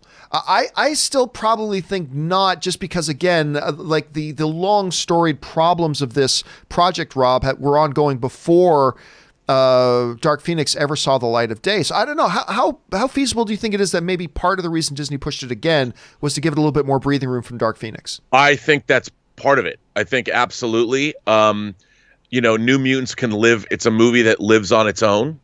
And I think that I don't think it's necessarily a big part of it, but I also think, it's not like Disney had known exactly everything that they were going to do with all the assets that they had acquired. They're still figuring it out. It'll probably take them quite a long time. I mean, they're still taking movies on and off Disney Plus. They don't know. It's an evolution. It's a transitional period. I'm just happy that we're going to see New Mutants. I can't wait to see it. It looks terrific. Hopefully we're going to get something special, something good. All right, let's move on here. Next question up comes to us from DJ Genius, who writes, we have to separate Joker as a film from Phoenix's performance. The film had several plot holes and certain elements were overblown and unrealistic, but Phoenix's acting was amazing. As an overall film, it was just okay. Thoughts? Blasphemy, but hey, I disagree. First of all, I think one of the things you're saying there, DJ, is absolutely correct. I think we always need to be able to look at the film as a whole, and then we also need to be able to look at the performances of the actors separate from the story, and look at the story separate from the performances of the actors, and look at it as a whole and step and repeat. I think you need to look at it all these different ways. So I think you're absolutely right in that. I think there are some very bad movies with some very great performances. I think there's some really good movies with some questionable performances. And you do need to be able to see them separately. I, though, however, disagree with you. It is subjective, but I disagree that I think the Joker movie itself was a really interesting approach, even separate from the mind-blowing performance of Joaquin Phoenix. Is his performance a big part of why the movie works? Absolutely. But I think even in the absence of that, I think even if you had another actor playing a Joker there, let's say Jake Gyllenhaal played Joker, and let's say he played it only 85% as well as Joaquin Phoenix did, I still think this movie is exceptional and gets all the Oscar attention it's getting. So that's my personal opinion on it. But it's all a subjective statement. So I believe you're right. You should be able to look at it separately. But I think even when you do, I still think this movie holds up. Rob, how do you see it? Yeah, I mean, No, I do too. It's such a weird thing when we're talking about these kinds of movies because everybody wants to jam other things into them, but they stand on their own, especially this film. It doesn't have to go anywhere. I mean, everything is there. It's a self-contained story and piece. And I think we should look at it as that. All right, let's keep rolling here. Next up, Willow writes, at what point during your viewing of Star Wars did you notice that stormtroopers can't seem to hit anything to save their lives? I think it's the moment when they're running down a straight, narrow hallway and still can't hit the guys running in front of them. That to me was like, wait a minute, how do you miss that shot? You're in this narrow corridor and shooting and missing? I think that's when it struck me, Rob. All right, either Audrey writes, a doctor gets arrested and convicted. His crime premedicated murder. Dun dun. Not good either, Audrey. Not a good one. Premedicated murder. All right. A very good Canadian kid writes, Endgame success, Black Panther and Joker getting nominations for Best Picture. Make me sad that Schnepp is not here to witness it. Would have loved to have seen his reaction. Rob, I mean, we get that feeling a lot at different things. Yeah. I remember the one that really, I don't know why exactly, but the one time that it really stood out to me was coming out of Spider-Man Into the Spider-Verse, which I was not really hopeful for that movie, and it ended up being my third overall favorite movie of the year. I know. And I just remember walking out because it's so wild visually and just did all these concepts that some of the concepts I don't even like, but did them so beautifully and perfectly, you can't help but enjoy them. And I remember I walked out of the AMC Burbank 16 and I stopped outside of the front doors and I pulled out my phone and I remember tweeting that first moment. I saying, I just watched Spider-Man and the Spider-Verse and oh my God, I wish Schnepp could have saw this.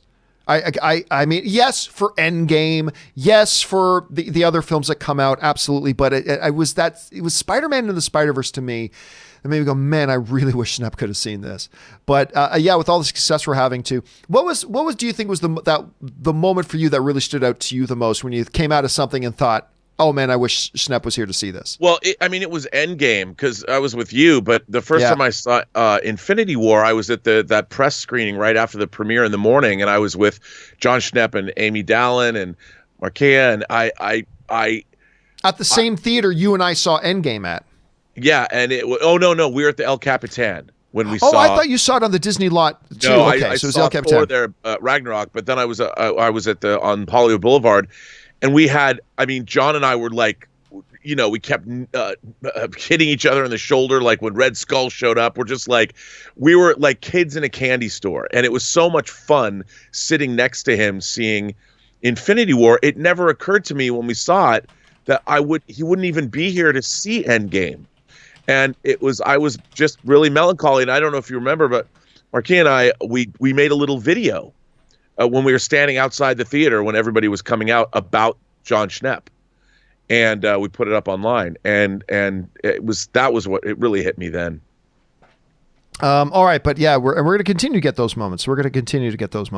All right, Foresight is 2020 writes, sends in a very large tip. Thank you so much for sending that in, Foresight. Thank you for supporting the channel on that level. And Foresight writes, on the December 30th, 2019 show, I mentioned how the John Campea Show, The Mandalorian, and Harley Quinn were some of my top shows of 2019. Thank you, John, for finally watching the Harley Quinn show. No, thank you, and thank you to everybody for hounding me about it, because I'm really enjoying the show, and I'm only 2 episodes in. And I'm loving it. I'm just loving this thing. I got my wife to watch it, and now she's hooked on it too. Anyway, Rob needs to follow suit. Writing, voice talent is insane, especially Bane, Kite Man, Clayface, Dr. Psycho. I'll tell you what, dude, and again, thank you so much for supporting the channel on that level, Foresight. I am, some of my favorite stuff that I've watched in the last couple of years, Rob, have been things that I haven't been watching, and then everybody, all the viewers of the show, everybody in the community was just hounding me to watch it. I remember the first one that really got me there, and you were part of it, was The Expanse. Because I wasn't watching The Expanse, and everybody kept saying, including you, Campy, you got to watch it. So I did, and now I'm all caught up now. Love that show. Then the other one was Doom Patrol, which I had zero interest in. I know you love Doom Patrol. Oh my God, I love this show. And I was not going to give the show the time of day. And everybody, all the community kept hounding me on the show saying, John, you got to watch Doom Patrol. And I did. And oh my God, it's one of my favorite shows. And then Harley Quinn was less than no interest. Less than no interest. I don't like, generally speaking, with a few exceptions, but I don't generally like any of Marvel or DC's animated stuff. There are a couple of exceptions, but for the most part, I don't. And I thought the trailer sucked. I thought the trailer was bad. And I wasn't going to check it out. And then finally, after like the 40th person wrote in and said, Campea, you got to see this thing. I finally sat down the other day over lunch. Fine, I'll put on this short one just so I can say I tried it and that I didn't like it. So now nobody will bother me about it. And I loved it. It's so good. I can't remember, Rob. Have you had a chance to check it out yet? Not quite. I think you're going to like it. I was very surprised by it. I was very pleasantly surprised by it. Very pleasantly surprised by it. Okay, let's move on here. Next one comes to us from Timbula the Spider Monkey, who writes, to save a life in defeat is to earn victory and honor. This is best of the best. This is Daehan. This is Daehan's great speech at the end of Best of the Best. To save a life in defeat is to earn victory and honor within. Your brother, too, was a great fighter. I deeply regret your loss, and I offer myself as your new brother. There's something about that line that makes me want to get up and start hitting the punching bag. It's just a and I offer myself as your brother. One of the greatest moments in cinematic history. There's Rosebud. There's, Fredo getting killed at Godfather 2. There's all that stuff. But right up there amongst the greatest moments in cinematic history, Best of the Best, Daehan putting the medal over Tommy's neck and saying, I offer myself as your new brother. Ugh! I just get so hyped about that, Rob. All right, J-Lo got snubbed, writes, I'm so excited for The Witches. I hope it's good. Sounds like it could be a fun spectacle of a film. Robert Zemeckis and Anne Hathaway are an interesting combo. Curious to see Hathaway be terrifying. Those who know the original movie know what I'm talking about. And you know what, Rob? A lot of people have been bringing up this new thing. Robert Zemeckis, Anne Hathaway doing The Witches. Listen, I think if you're going to get a director to do another one of those, I think Robert Zemeckis is just, there's something really inspiring about that choice. And Perfect. I know she gets a lot of hate, but I'm telling you what, I am an Anne Hathaway fan. I am all on board the Anne Hathaway train. I think she's great. And I'm very curious about this movie. You got any thoughts about it? Well, first of all, like you, I love Anne Hathaway. I've always loved Anne Hathaway. I think she's a fantastic actress. I don't understand what people, don't like about her. After all, she does have a hot toy. There's an Anne Hathaway Catwoman hot toy, and Anne Hathaway, her hot toy does ride my Bat Pod as well, so I have her on a motorcycle. But I think The Witches, I love the original Witches. It's based on Roald Dahl's material, and Nicholas Roeg did the original film with Angelica Houston, and I think Anne Hathaway is perfect to be the lead role in this movie. And if Zemeckis is going to do it, it's going to have groundbreaking effects in it. It's going to be visually probably pretty stunning, and it's probably going to be a hell of a lot of fun. So bring it on, John. Bring it on. And yes, Anne Hathaway, I love you. Nice. Okay, let's keep on going here. We got time for a couple more with Rob still here. Tim Amaro writes, my girlfriend and I were watching one of your videos and you mentioned a film of yours. So I told her to check out your IMDb. Then with a confused look, she says, Felipe the sentient dancing microphone. I laughed out loud and had to explain to her. Look, this is a great example. Let me actually go over. My IMDb page is a great example. Hold on a second. Is a great example about why you can't actually take information on IMDb all that seriously.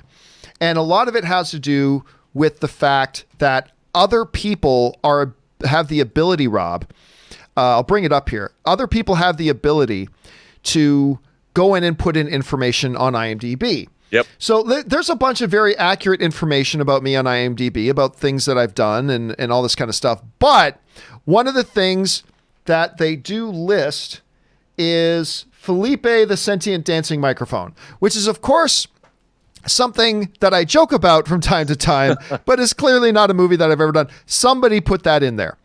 So somebody put that in. It is not an actual real thing, but yeah, I'm sure somebody would look at that and say, "What the hell is a Felipe, the sentient dancing microphone?" The real thing they should do is go in and put the date 2022, or put it in as being announced or in development, because then it would give it even more legitimacy, because people would be waiting for it. Like, ooh, maybe John's working on that now. That's exactly what I'm working on at the moment. Yeah, no, not happening. But thanks for sharing that, Tim. All right. Edgar Navarro writes, all this Oscar talk these past couple of days makes me upset, since it reminds me that The Greatest Showman lost to Coco for Best Original Song. I want vengeance. Yeah, I mean, look, that's one of the things. Is there any denying? Now, I would have given it to Greatest Showman, but what was the name of the lights? This Is Me. I think that was the song that was up. I would have given it to Greatest Showman, but there is no denying how great that song in Coco is. I mean, come on. There's just no denying how marvelous, Rob, that song in Coco is. So, I mean, I could totally see why a lot of people would vote for it instead. It's not the one I necessarily would have voted for, but it's so good, I got no complaints that it won. Because it's a tearjerker, Rob. It's good. It's, I don't know. Do you think that was a snub, or do you think, it's a perfectly valid winner?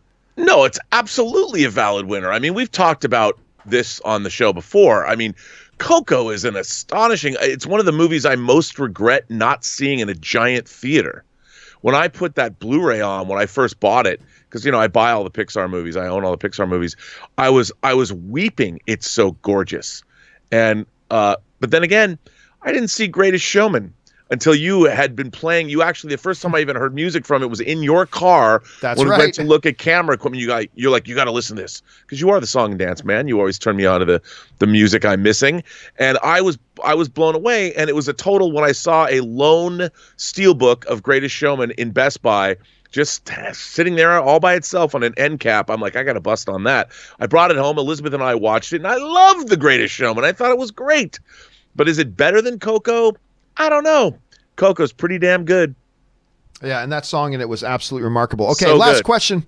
Last question, then we're going to let Rob get out of here to get on with his day. James Germain writes, hi, John. So, couple things happened last night during the crossover. 2 flashes, a Care Bear stare. Oh, don't even get me going on that stupid Care Bear stare. Oh my God. A Care Bear stare, and oh yeah, something green that's not Arrow. All I have to say is, what the hell? I have to say I'm confused is an understatement. Please explain, John, for my sanity. Oh, it's simple. Fan service. Nonsensical fan service. That's all it was. None of it made sense. None of it had to make any sense. They just showed a bunch of things that they knew people go, ooh, we're seeing this. Yay! And that's what we did. That's what we did. Even I admit I did that a little bit. So come on. I mean, let's admit it. We did. But that's all it was. It was empty calorie fan service. And that's all it was. And that Care Bear stare, Rob, was so, I'm watching it going, oh my God. Oh my God. Like, I hate it in a movie when there's a problem, and for no rational reason, the group of people come up with some solution to the problem where they figure out the solution to the problem that makes no logical sense about how they would have come to that conclusion. And then they do it, and it's really stupid, and it's something that saves the day. And I'm watching that, and I'm like, oh, this is so bad. This is so bad. I mean, I love that they kept Oliver, and I said this before, I love that they kept Oliver in the center of things, because Oliver is the Arrow in the Arrowverse. And I love that they kept him in the center of it, but I was watching that, Rob, and I was like, geez, this is so bad. Yeah. This is so bad. And I like I said with the Ezra Miller thing, dude, when he first popped up, I'm like, yes! And then when they were done with him and he hadn't actually done anything, I'm like, boo! Like, I don't know. I don't know. Did you have a chance to watch the full episode yet? Yes. Well, come on, the Care Bear stare. Yeah, it Come everybody, just stand in a line and focus. Yeah, it was what the hell is this? It was not, let's just say ultimately it was not my favorite crossover. Earth X was better.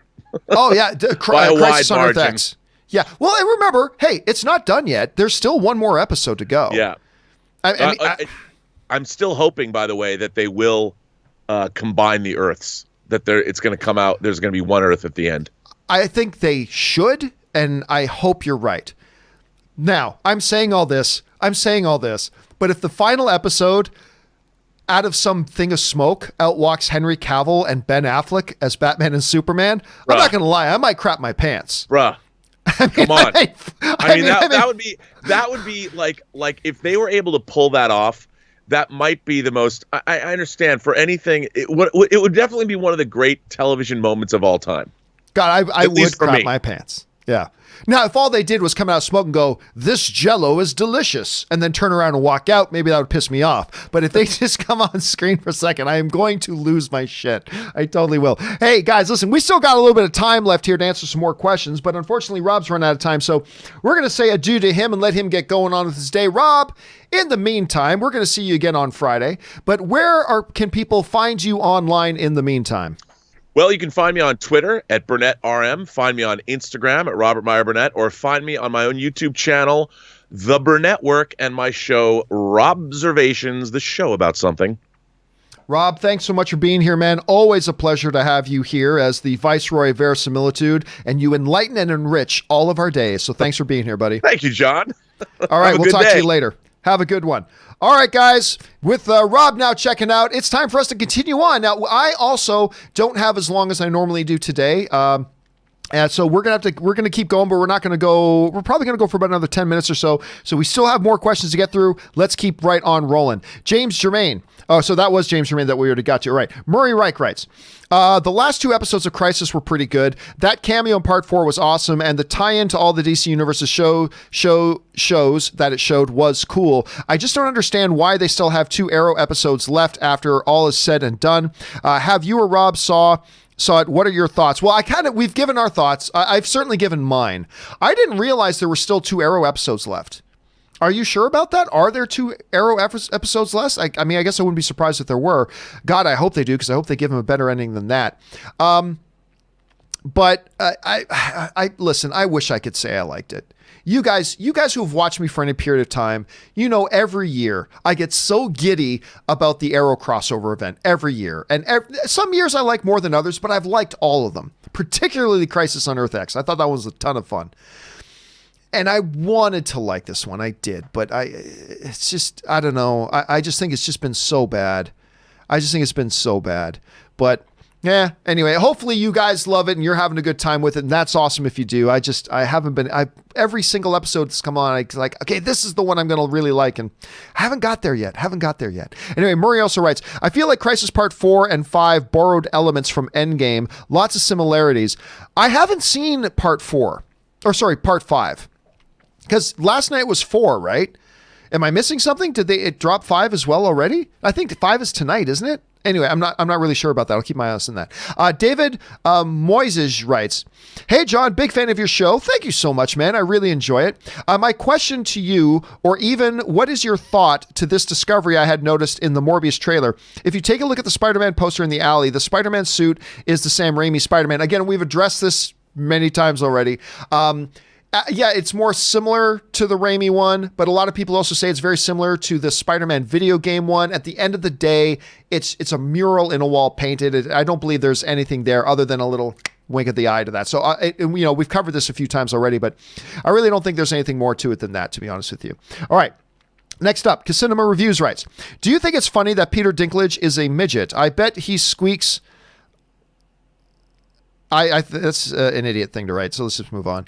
Lee Mallinson writes, 1 year from today, the Mortal Kombat movie comes out. Really looking forward to seeing character designs, the logo, the tone from the first trailer, and other marketing snippets we get. The year of a major movie coming out is always a fun period, I find. I want to be more excited about Mortal Kombat than I am. Because, the first Mortal Kombat movie, like a lot of people... is one of my guilty pleasures. Because let's be honest, the first Mortal Kombat movie is really a bad film, but it's so much fun, and I love it so much. And I think a lot of you guys feel the exact same way as I do. But, I've expressed before, part of my apprehension about this new one is the fact that you have a first-time director and a writer having their first thing being made into a movie. And that just makes me a little nervous.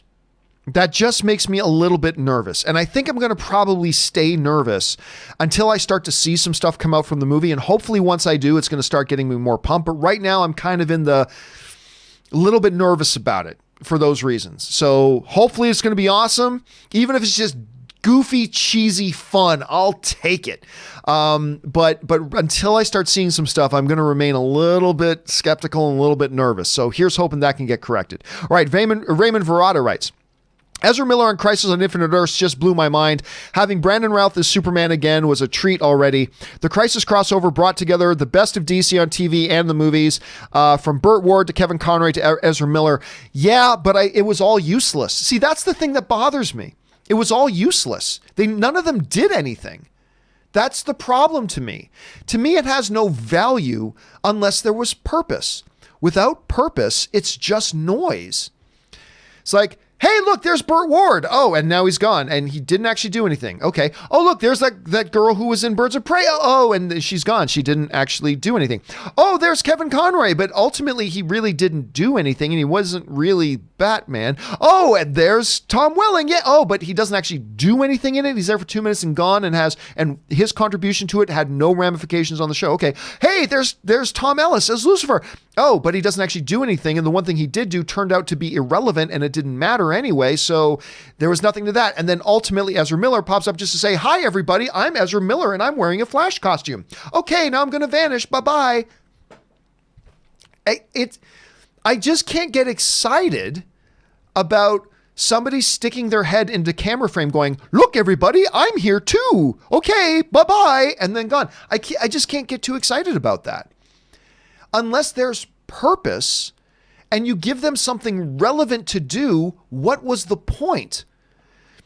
And when Tom Welling first came on screen, I'm like, oh, yeah, here it is, the Tom Welling stuff. And then it turned out it was for no reason. I'm like, well, that was a waste. And then when Tom Ellis as Lucifer pops up, I'm like, oh my God, they actually did it. Lucifer's here. Okay, what's he going to do? Oh, turns out there was no purpose to it. Okay. And then Ezra Miller comes on screen as the Flash, like, oh my God, Ezra Miller's here as Flash. And then he just disappears without any ramifications or any implication whatsoever.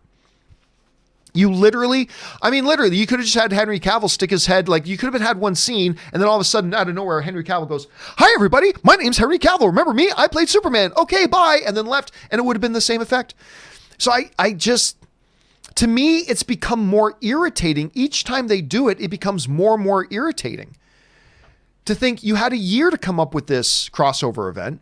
If you want to bring in these people, they don't have to be in the show for an hour, but make whatever they do in the short screen time that they have an impact on what happens and have an impact on the story. Because they didn't do that. And if you're not going to do that, then to me, there's no reason to get excited, at least for me personally.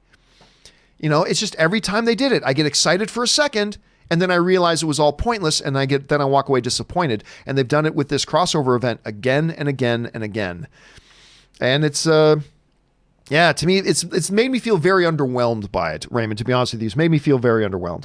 Anyway, Justin McFarlane writes, John and crew, Rise of Skywalker lover here. Good for you, man. I listen, even if I don't like it, I love that you love it, man. That's awesome.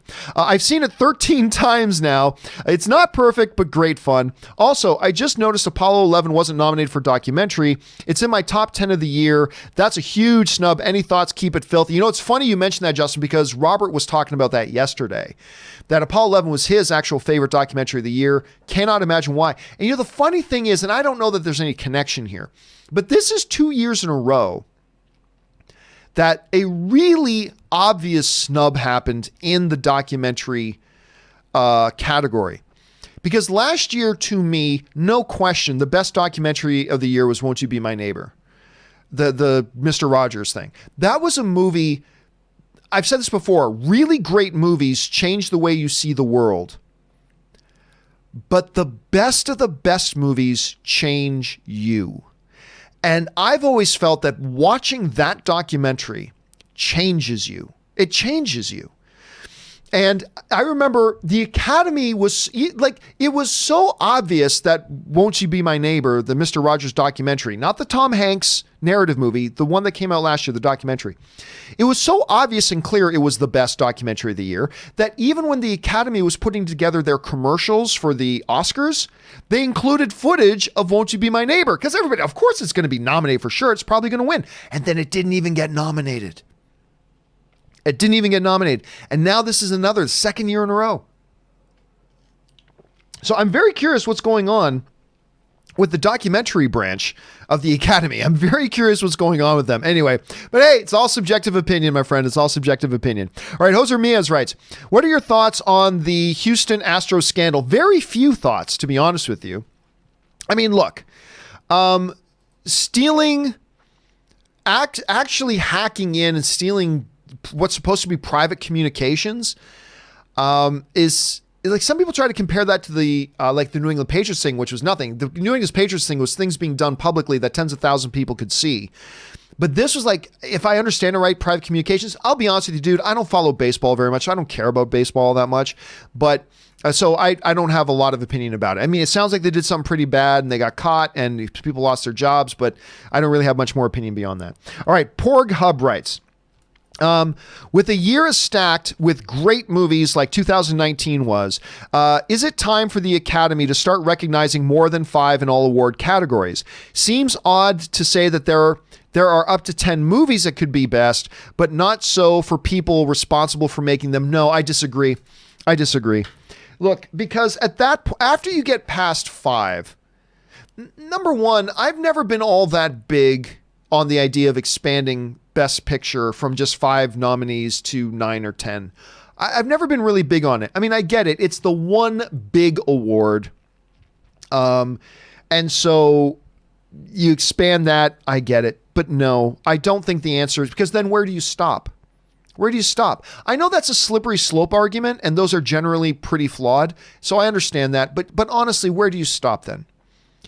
Okay, you expand Best Actor nominations to 10. Okay.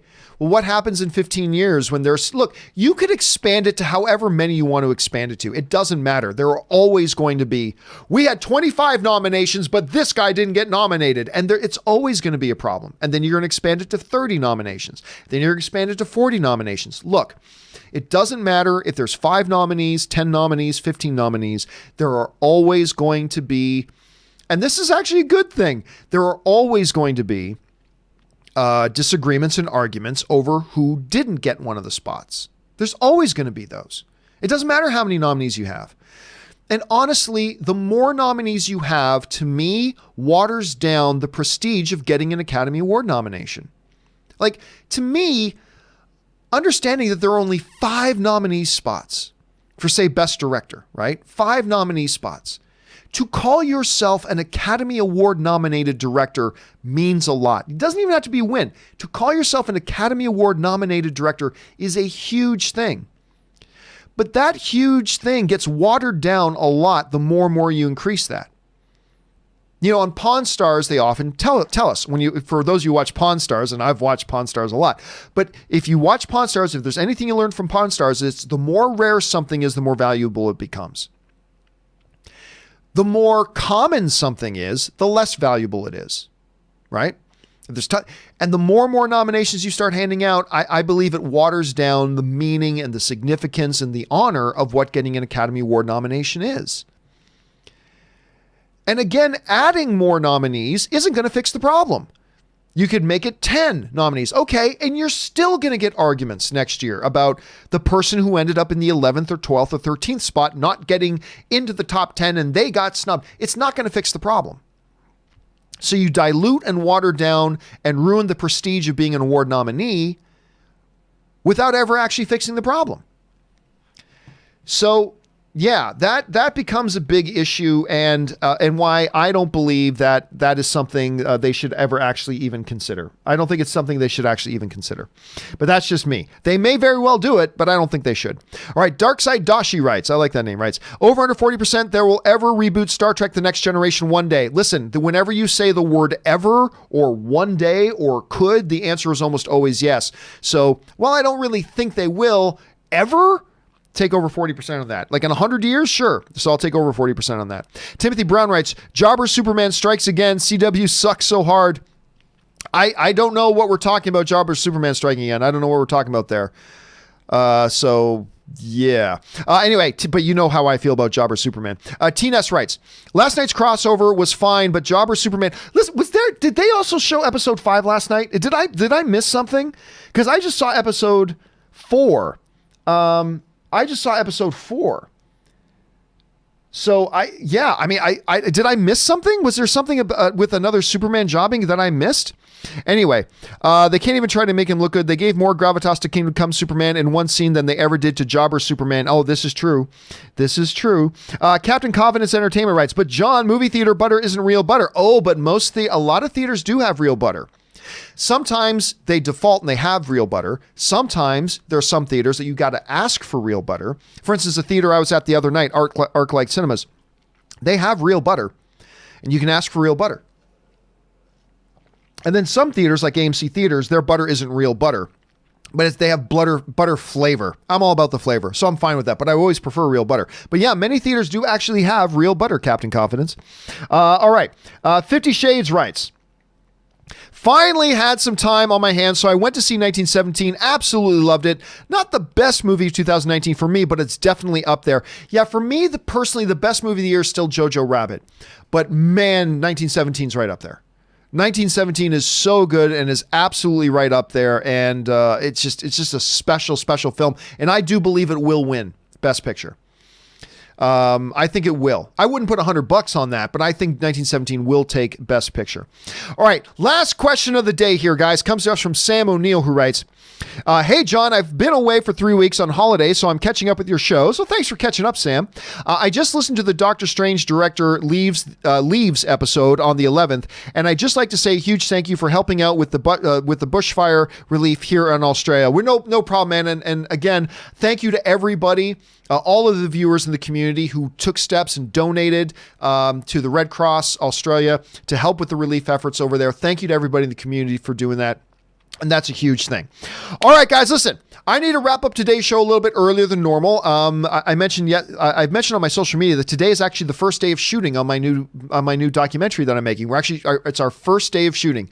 Been in pre-production for months. Today's the first day of shooting. I'm very excited. So I need to run and get some things ready to go. But do not worry, guys. Everybody who sent in a question today, all of them are getting answered in a companion video a little bit later. And if not a companion video, we'll get caught up on tomorrow's. We'll start off tomorrow's show by answering the questions that are left over.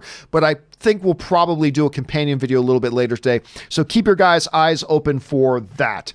All right, guys, that will do it for this installment of the John Campea Show. Thank you so much for being here. And a special thank you to all you guys who did send in the questions for 2 reasons. Number 1, you gave us great fun things to talk about. Number 2, you supported the channel while you were doing it. And we all here appreciate that very, very much. Tomorrow, if nothing goes wrong, hopefully no technical problems, Aaron Cummings and Chris Carr join me on the John Campea Show tomorrow. They make their triumphant return. And of course, Rob will be back again on Friday. That will do it for me for now, guys. Thank you so much for being here. My name is John Campea, and until next time, guys, bye-bye.